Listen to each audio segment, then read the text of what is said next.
Então é Natal, e o que você fez? Chegou dezembro, quinto ano. Pois é, 1 de dezembro, já pensaram? Pois é, quinto ano, o ano tá acabando. E vocês vão ser sexto ano, breve, breve. A aulinha de português. Enquanto isso, vamos estudar aqui no livro Buriti Plus, tá? Não é na gramática. No livro Buriti Plus, o gênero textual, artigo de divulgação científica. E aí a gente vai trabalhar da página 142 até a 151. Vamos lá, vamos acompanhar, vamos ficar ligadinhos. Olha só, gente. Ultimamente tem se falado demais, demais em artigos científicos. Por quê? Porque nós estamos no meio de uma pandemia, não é? Então, nós estamos no meio de uma pandemia, não é isso? E os cientistas nunca trabalharam tanto, mas tanto, tanto, tanto, porque a Covid-19 é uma doença até então que ninguém conhece, que ninguém tinha escutado falar e que não se sabe o alcance, como ela atua, como deixa de atuar. Então, a partir do momento que os estudos são feitos, esses estudos precisam ser publicados. E estes textos publicados são chamados de artigos de divulgação científica. Então, antes de passar para o restante da explicação, eu quero convidá-los a assistir esse vídeo, que é bem breve. Prestem atenção.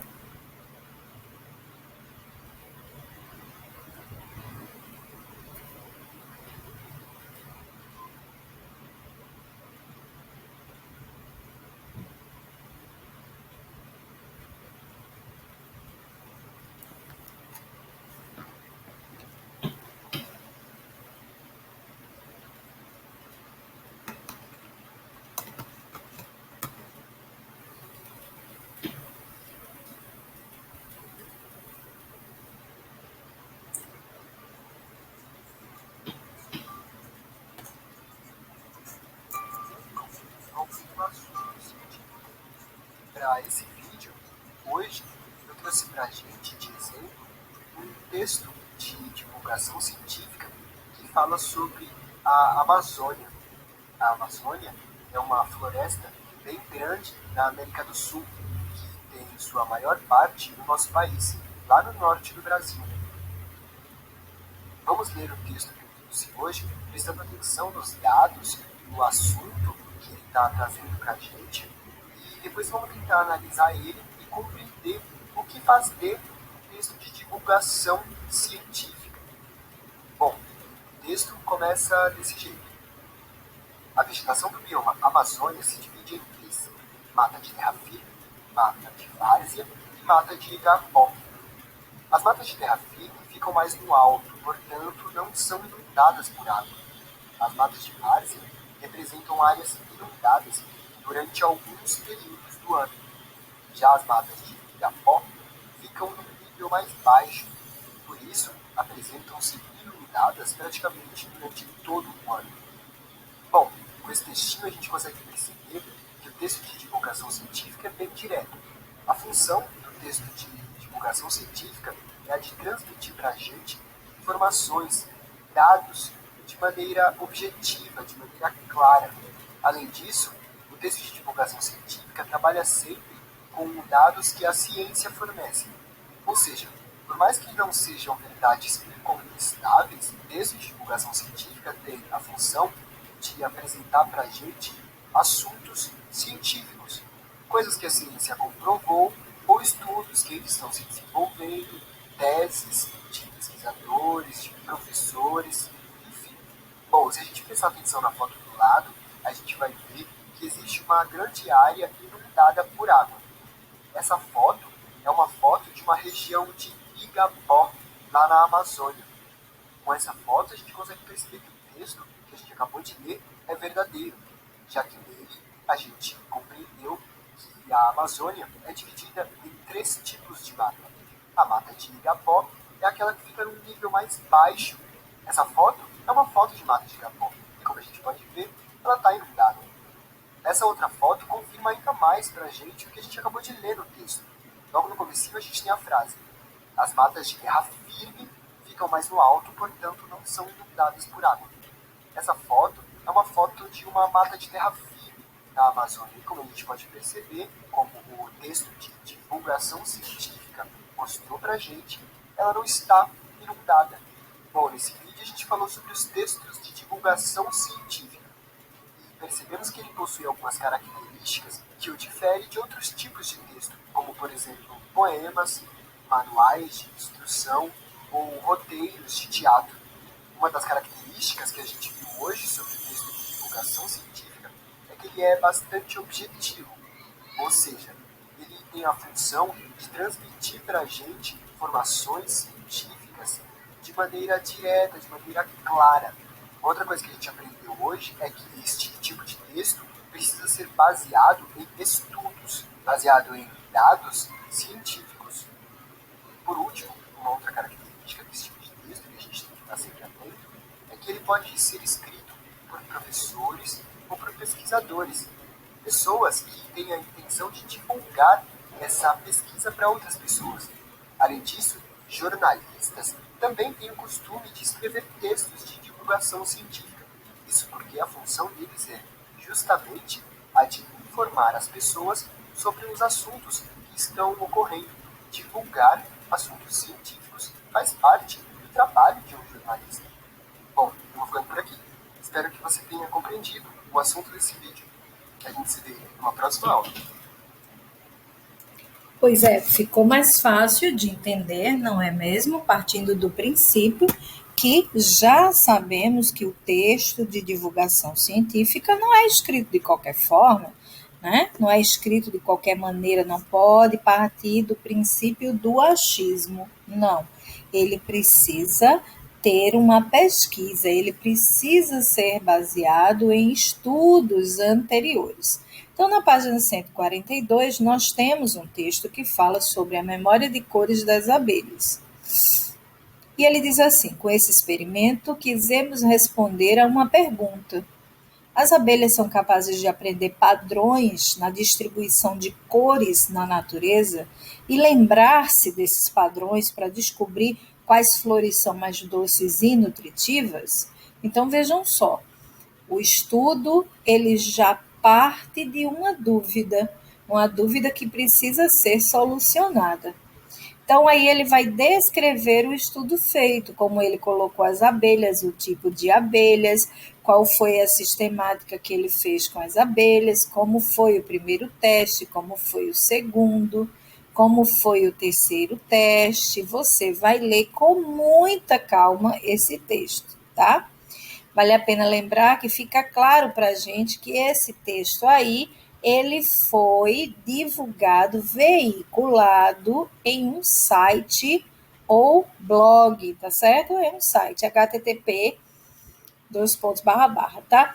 Então, ele conclui as observações dele o seguinte, ele diz: percebemos que as abelhas resolveram o quebra-cabeça muito bem em conjunto, mesmo que individualmente cada uma tenha encontrado a solução de modo diferente, e algumas tenham sido mais espertas que outras.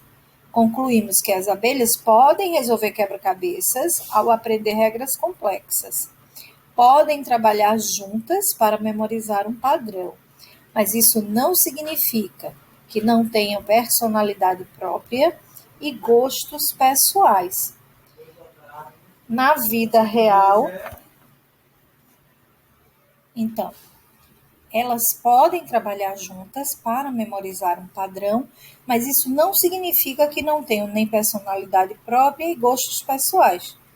Na vida real, isso pode significar que essas abelhas coletam informações e lembram dessas informações para conseguir mais néctar diretamente das melhores flores, poupando energia, tá?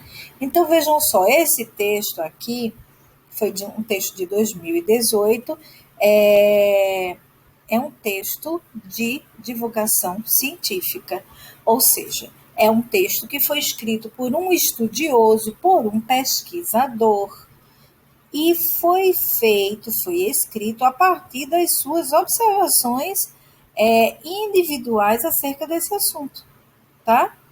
Então vamos lá, vamos dar continuidade aqui. Aí ele diz o seguinte, que vejam que aqui embaixo tem o nome científico da abelha. Nome científico, tá? Que é sempre escrito em itálico, tá? É sempre em latim. Bombus terrestris é o nome da espécie da abelha nativa da Europa, também conhecida como mamangava, de cauda amarela clara, ou abelhão. Então vejam só, aqui embaixo tem dizendo que o nome científico ou a nomenclatura binominal é usado por pesquisadores e cientistas para classificar as diversas espécies de seres vivos, sempre formado por duas palavras, sempre em latim. A primeira palavra é sempre maiúscula, a letra é maiúscula, e a segunda é a letra minúscula, que é a espécie, tá? Então vejam só, a nossa abelhinha aqui, ela é do gênero Bombus, da espécie terrestris, tá? Então, isso é uma nomenclatura mundial, tá certo, gente? A daqui do Brasil, dos Estados Unidos, da Europa, da China, toda classificação científica de um animal, de uma planta, de um vegetal, vai seguir esse padrão, tá bom? Então vamos lá. Vamos lá, vamos lá. Aqui a gente tem só um pouquinho de conversa, não vai precisar responder, né? Aqui pergunta, os jovens cientistas queriam responder, elas já estampam assim o início do texto, né? O início mesmo lá do parágrafo. O que as abelhas deveriam aprender para conseguir a água adoçada no primeiro teste? Por que os cientistas pintaram os círculos internos de verde no segundo teste? E o que é que os cientistas quiseram confirmar no terceiro? Vejam que eles fizeram 3 provas para chegar a uma única conclusão. Então vejam só aqui o resumo. O artigo de divulgação científica, ele transmite conhecimentos e informações sobre pesquisas e experimentos. É formado das seguintes partes: introdução, onde se apresenta o fenômeno a ser verificado, ou seja, onde se levanta o questionamento. Segunda parte, os dados da pesquisa, metodologia. Aí vem a apresentação dos dados coletados e os procedimentos que foram usados, o resultado obtido e a conclusão, que foi aquilo que foi observado, né? Que é aquilo que foi observado. A metodologia de alguns experimentos pode apresentar etapas mais específicas, como os testes, tá? Então vamos lá. Numere os parágrafos do texto.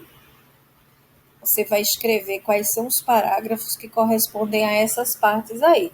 Qual o parágrafo que tem a introdução, primeiro, segundo, terceiro, quarto, os dados da pesquisa, o resultado e a conclusão, tá certo? Aí você vai voltar no texto da página anterior, a ele aqui, para dizer qual é o parágrafo. Aí eu tenho aqui 1 parágrafo, 2, 3, 4, 5, 6, 7. Esse texto é composto por 7 parágrafos. Então, você vai identificar qual parágrafo se encaixa cada uma daquelas informações, ok? Feito isso, você vai completar as lacunas com as palavras do quadro, de forma que fique com lógica, né, conexo, para desvendar. Desvendar o quê? Buscam desvendar, coletam, desvendar dados, desvendar fenômenos, mistérios, pistas, testes. Você vai ver bem direitinho aí, tá certo? Agora você vai participar de um teste para avaliar seu nível de atenção. Fale em voz alta apenas o nome da cor com que foi escrita cada palavra, sem falar a palavra. Você consegue? Eu vou dizer só a primeira, tá? Verde. Mas a palavra escrita é amarelo. Isso aí é só para testar vocês. É preciso ter conhecimento científico para compreender o artigo sobre as abelhas e o teste de atenção das pessoas? Sim ou não? O que é que vocês acham? Olha só, gente, eu vou dar a minha opinião. Você não é obrigado a ser um cientista para entender o estudo que estava sendo feito. Não. Um pouco de atenção vai lhe dar um entendimento breve sobre o que foi escrito. Estudar o comportamento dos animais pode ajudar a compreender o comportamento humano? É sua opinião, tá bom? Então vamos lá, porque hoje nós vamos até a página 151. Lá vamos nós. Saindo um pouquinho do texto de divulgação científica, né, e ainda entrando aqui num texto informativo, nós temos o seguinte: o telescópio da NASA descobre sistema solar com 7 planetas como a Terra. Uma equipe internacional de astrônomos descobriu um novo sistema solar com 7 planetas do tamanho da Terra, isso mesmo. Está a cerca de 40 anos-luz de nós, orbitando em torno de uma estrela anã e fria, de um tipo de astro conhecido como anões vermelhos. Na Via Láctea, esse tipo de astro é muito mais abundante que estrelas como o Sol e recentemente se tornaram o lugar preferido pelos astrônomos para procurar planetas semelhantes à Terra, onde se possa encontrar vida, segundo explicaram cientistas da NASA. Bom, agora nós temos aqui 2 verbetes destacados, retirados do texto. Primeiro, ano-luz e segundo, abundante. Então vamos lá. Esses verbetes foram retirados do dicionário, do pequeno dicionário Ruais da língua portuguesa. O que significa ano-luz? Observem que o verbete ele já começa com uma divisão silábica. Em seguida, ele tem o plural de anos-luz, e ele classifica, esse SM azulzinho aqui, nos diz que ano-luz é um substantivo masculino, tá? Então, é uma unidade que corresponde à distância aproximada de 9.450 bilhões de quilômetros, percorrida pela luz no vácuo durante um ano, a uma velocidade de 300 mil quilômetros por segundo. E o termo abundante também tem a separação silábica. Ele traz aí a classificação, dizendo que nós temos um adjetivo, tá? Então, mas existem 2 significados, tá? 2 empregos. Pode ser aquilo que existe em grande número ou quantidade, copioso, farto. E 2, pode ser escasso, minguado, que é rico ou opulente. Aliás, perdão, o contrário de abundante seria escasso, minguado. E o segundo significado é aquele que é rico ou opulente. Então vejam só, além dos significados de uma palavra, os verbetes do dicionário trazem outras informações, como eu acabei de mostrar.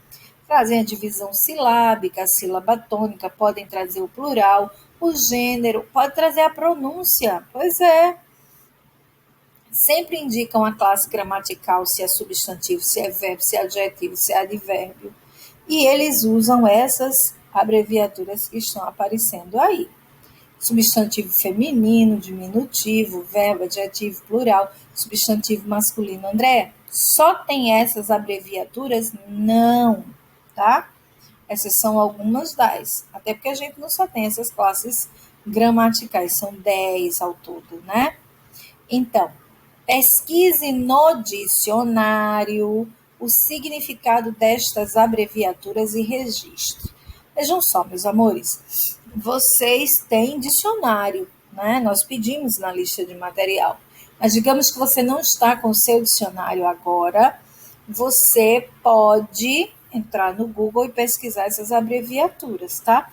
Vamos ver essa daqui, o que é que significa, tá? Vamos botar aqui. Significado de ADJ 2G. Já tem aqui, ó, tá vendo? Então, vamos lá. A abreviatura significa adjetivo de 2 graus. Os números 1, 2 e 3 indicam diferentes significados que este vocábulo pode assumir.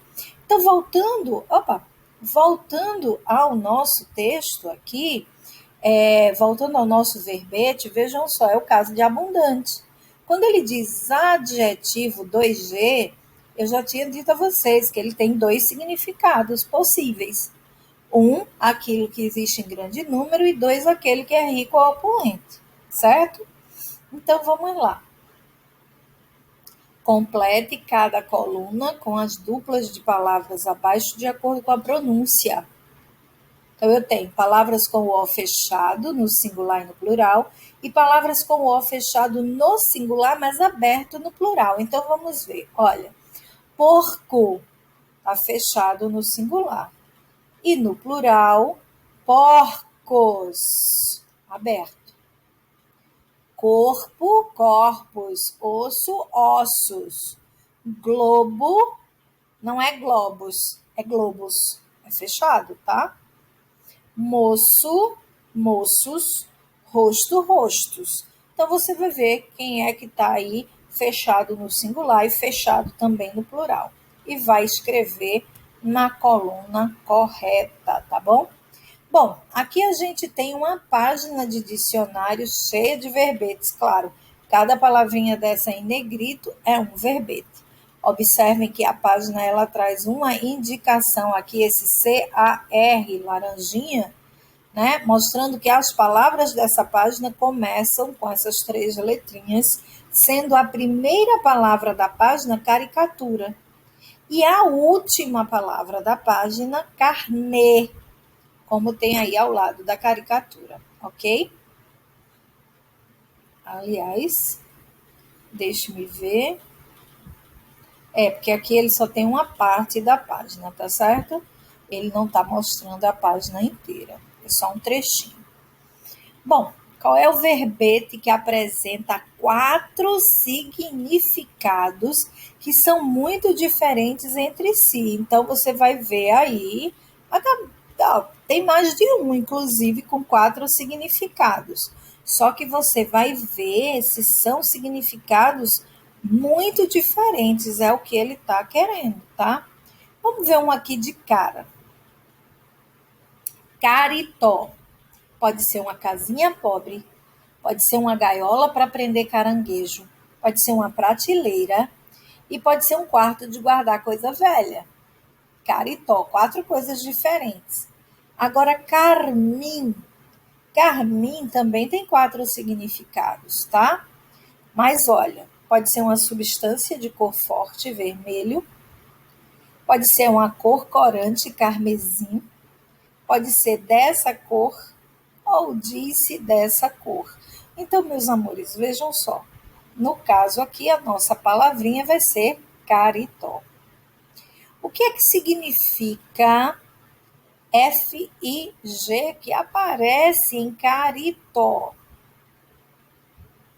Ficar no caritó, aí tem assim, FIG. Gente, essa que eu vou ter que dizer a vocês, eu não me controlo, é o sentido figurado, tá? O sentido figurativo. Ficar no caritó significa envelhecer e não se casar, tá certo? O sentido figurado também fica presente, também aparece nos verbetes dos dicionários, tá bom? Então, vamos lá. Na fala, o som do O de caridoso é aberto ou fechado? Fechado. E o que é que o dicionário nos informa sobre isso? Vamos lá para caridoso. Observa aqui, gente. Caridoso. Aí tem a divisão silábica e tem a pronúncia. Olha o O com um acento circunflexo. Vocês estão vendo aí?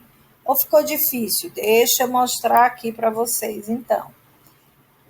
Para não restar nenhuma dúvida, tá? Vamos lá. Então, eu tenho aqui, vou botar aqui uma cor de destaque.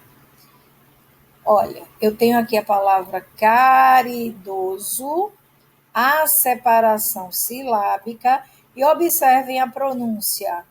O O é fechado, ok? E no feminino, o O é aberto, caridosa, ok? Então, na letra B, ele pergunta, já dissemos, na fala também é fechado, o que é que ele informa sobre isso? Vamos adiante aqui. Mal com U e mal com L. Aposto que você já teve essa dúvida alguma vez. Eu escrevo com U, eu escrevo com L. Vamos ver aqui a Chapeuzinho e o Lobo, o que é que vão nos dizer. O que é que você quer, Lobo Mal? Tire a vovozinha da minha barriga, estou passando mal. Então vejam, quando ele utiliza o mal com U, ele na verdade se refere ao contrário de bom. E quando ele se utiliza do mal com L, ele está falando do contrário de bem, tá? Então, lá vamos nós. O que produz humor nessa tirinha, claro que é o fato do lobo estar passando mal, né? E a palavra mal com U está substituindo, acompanhando um substantivo. Qual é? Lobo, isso mesmo. A que classe gramatical pertence a palavra mal? É um adjetivo, isso mesmo. Qual é o contrário de mal com U? Eu já falei que é bom. A palavra mal com L está acompanhando um verbo, passando mal. Então tem esse detalhe, gente. Nesse caso, vejam bem, mal com U, na verdade, é um adjetivo, tá? Ele acompanha um substantivo, lobo mal. E mal com L acompanha um verbo, portanto, ele é um advérbio, certo? A que classe gramatical mal com L pertence? A uma classe dos advérbios, tá? Qual é o contrário de mal? Bem, advérbio de modo, tá? A palavra mal com U é um adjetivo e a palavra mal com L é um advérbio. Ela indica uma circunstância de modo. Agora, mal com L também pode ser um substantivo quando ele significa uma doença. Exemplo, a mulher está com mal de Parkinson. Aí é uma doença, tá? Então, nesse caso, é um substantivo, certo? Mas se escreve com L também. Então, nós temos aqui uma tirinha de Fernando Gonzalez, onde ele brinca com os significados de mal e mal olhado. O rinoceronte enxerga muito, mas muito mal mesmo. O que foi isso? Mal olhado, tá? Então, no primeiro quadrinho, qual é o significado desse mal? O rinoceronte enxerga muito mal. Esse mal com L aí, nesse caso, é um adjetivo, né? Perdão. No caso, é um advérbio. Mas vejam só, no primeiro quadrinho, o que é que ele significa? Né? No primeiro quadrinho, qual é o significado dessa palavra mal? Significa, vamos ver aqui o que ele nos diz, é aquilo que causa prejuízo, o contrário de bem.